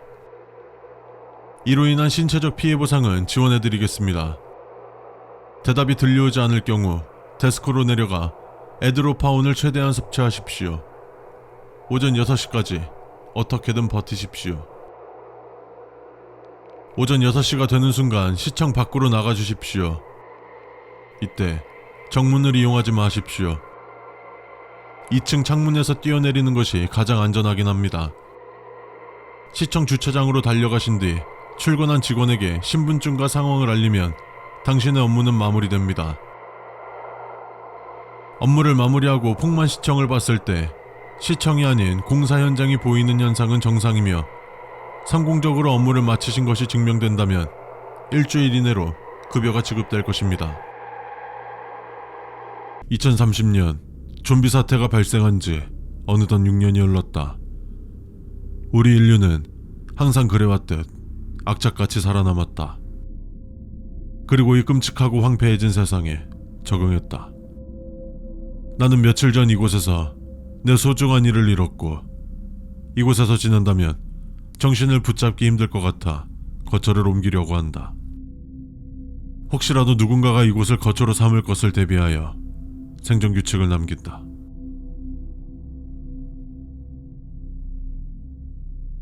이전 메모에도 남겼지만 오늘은 이 거점 근처에 있는 계곡과 작은 호수, 바다에서 목격했던 개체들을 적어보려 한다. 물은 살아가는 데 있어서 가장 중요한 요소 중 하나이기에 잘 숙지하길 바란다. 첫 번째, 물을 구할 때는 항상 바이러스 오염 여부에 관해서 확인을 해야 한다. 가장 확실한 방법은 생고기를 약 하루 정도 넣어두면 되는데 바이러스에 오염된 물이라면 마치 신경이 살아있는 듯 꿈틀꿈틀거릴 것이다. 하지만 이는 시간적 여유가 있을 때 가능한 방법이고 급하게 물을 섭취해야 한다거나 구해야 한다면 물을 투명한 컵에 떠서 햇빛에 비춰보면 되는데 바이러스 오염수라면 노란색 빛을 띠고 흰색 종이나 천 위에 올려서 자세히 들여다보면 장구벌레와 유사하지만 굉장히 작은 무언가가 떠다니는 것이 보일 것이다. 두 번째, 물고기 개체 중 가장 흔하게 볼 수 있는 월광어는 낮에는 평범한 물고기처럼 보일 수 있으나 몸에 다량의 바이러스를 보유하고 있으며 월광어를 익혀먹는다 하더라도 감염된다. 월광어를 일반 물고기와 구별하는 방법은 다음과 같다. 이름처럼 달을 보면 눈알이 붉은색으로 변하고 극도의 공격성을 보인다. 달이 뜨기 시작하면서 10마리 이상 떼로 몰려다닌다. 물 밖에다 두면 마치 뱀처럼 기어다닌다. 이 세 가지 특징 중 한 가지라도 보인다면 절대 먹지 말고 최소 1m 이상 땅을 파서 돌과 함께 묻어야 한다. 또한 낚시를 해도 바로 먹지 말고 밤까지 기다렸다 아무런 이상이 없다면 먹는 것을 생활화해야 한다. 세 번째, 어떻게 이곳에서 서식하고 있는지 모르겠지만 크라켄이라고 불리는 오징어 개체가 있다. 크라켄은 전설 속 모습처럼 다리 하나당 약 3m가 넘어갈 정도로 굉장히 거대하다. 아마 좀비 바이러스에 감염이 되면서 돌연변이를 일으킨 것 같다. 3-1 크라켄은 오징어 일대의 습성과 거의 다를 것이 없지만 압도적인 크기를 유지하기 위해서 닥치는 대로 먹어버리고 엄청난 은신 능력을 보유하기 때문에 물가 근처로 갈 때는 항상 오징어 특유의 비린내에 집중해야 하며 빛에 굉장히 예민하게 반응하므로 밤에 랜턴을 켜고 물가 근처로 가는 일은 절대 없어야 한다. 3-2 계곡이 유난히 어두울 정도로 깊어 보인다면 그것은 3번 수칙에 나온 크라켄이다. 즉시 도망쳐라. 3-3 거대 촉수가 바위든 뭐든 고체에 딱 붙어 있다면 그건 크라켄이 아니다. 감염된 문어는 크라켄과 유사한 양상을 보여 매우 비대해졌지만 공격성을 띠지 않고 특이하게 지능이 매우 상승해 의사소통을 시도하고 있다. 다만 너무 가까이 간다면 의도와는 상관없이 그대로 빨려 들어갈 수 있으니 주의하는 것이 좋다. 한번 빨려 들어가면 먹이가 되든 먹이를 찾는 짐승이 되든 할 것이다. 4번째, 계곡에 가야 할 일이 있을 때 제일 조심해야 하는 건 송사리와 같은 작은 물고기들이다. 이들은 바이러스에 감염되면서 크기가 더 작아져 육안으론 감염 여부를 확인하기 힘들기 때문에 행동 양식으로 확인해야 하는데 이들은 무리지어 활동하고 근처에 있는 물고기를 공격하는 등의 공격성을 보인다면 그 즉시 해당 계곡에서 빠져나오는 것이 좋다. 이미 그들은 굶주린 피라냐와 다를 게 없다. 5번째, 감염된 물거미 개체인 수지괴를 특히 계곡에서 조심하여야 한다. 본래 물거미는 물속에서 서식하는 거미이지만 감염이 진행된 후 계곡 근처 단독 생활을 하며 얕은 물가 돌 아래에 공기층을 형성하여 서식하며 해당 돌을 밟는 순간 빠르게 돌을 타고 올라와 덮친다. 구분하는 방법은 의외로 쉬운데 계곡에 떠 있으면서 흘러가지 않고 유난히 나무줄기가 많이 보인다면 그 근처를 피하면 된다. 다만 어쩔 수 없이 해당 개체가 존재하는 계곡을 지나야 한다면 다른 방향으로 돌을 던져 반응하게 한 뒤 반응을 보고 피해가면 된다. 6번째, 과거 우리가 귀엽다고 생각했던 우파루파는 물속에서 생활했었다. 하지만 이 개체가 바이러스에 오염된다면 물 밖을 나와서 걷는다.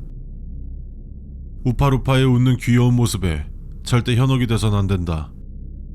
몸 겉에 묻은 점액질이 피부에 닿는 순간 강한 통증과 함께 살이 녹아내리며 치료가 불가능해 살을 도려내야만 생존이 가능하다.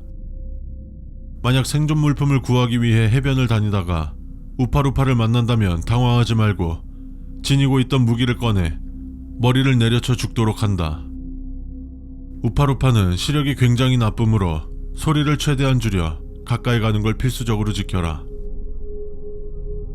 7번째, 월광어를 먹은 악어는 바이러스에 감염되지만 일반적으로 감염된 것과는 다른 차이점을 보인다.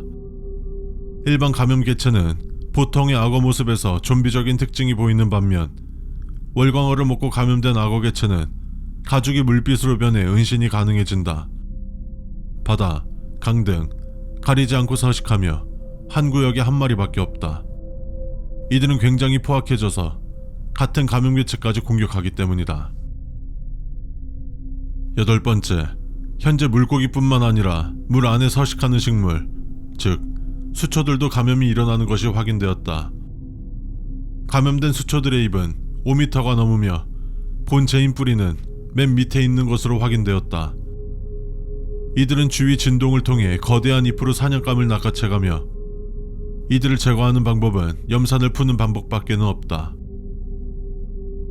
9번째, 바닷가에서 노랫소리가 들린다면 귀를 막고 절대로 듣지 마라. 실제로 인어가 존재하는지는 모르지만 확실한 것은 노랫소리에 홀린다면 2번 다시는 돌아오지 못할 것이다. 내 소중한 이들을 잃었던 방법이기에 확실하다. 10번째, 화영어 개체는 과거 플라워혼이라고 불리는 물고기가 좀비와 죽은 사람의 피로 오염된 개체이다. 이 개체는 과거 사람이 핸들링이 가능할 정도로 사람과 친밀한 모습을 보였던 물고기였다. 그러나 현재 이 개체는 사람을 너무 보고 싶어하는 수준을 넘어서 소유하고 싶어하는 습성으로 변해버렸다. 이 개체는 물속에서 사람을 발견했을 때 사람의 뇌를 뜯어먹는 걸 즐겨한다. 과거 사람에게 머리를 쓰다듬어지는 것에 대한 기억 때문일 거라는 추측 하나만 가지고 있을 뿐이다. 그것에 발각이 되어 생존한 사람은 극소수였으며 그 사람들은 심한 트라우마를 가지고 있기 때문에 그 이상에 대한 정보를 얻기 힘들었다. 여기까지가 내가 이곳에서 머물면서 얻었던 정보들이다. 이곳에 누군가가 온다면 이 정보들이 도움이 되길 바란다. 그럼 나는 이곳을 이만 떠나보려 한다.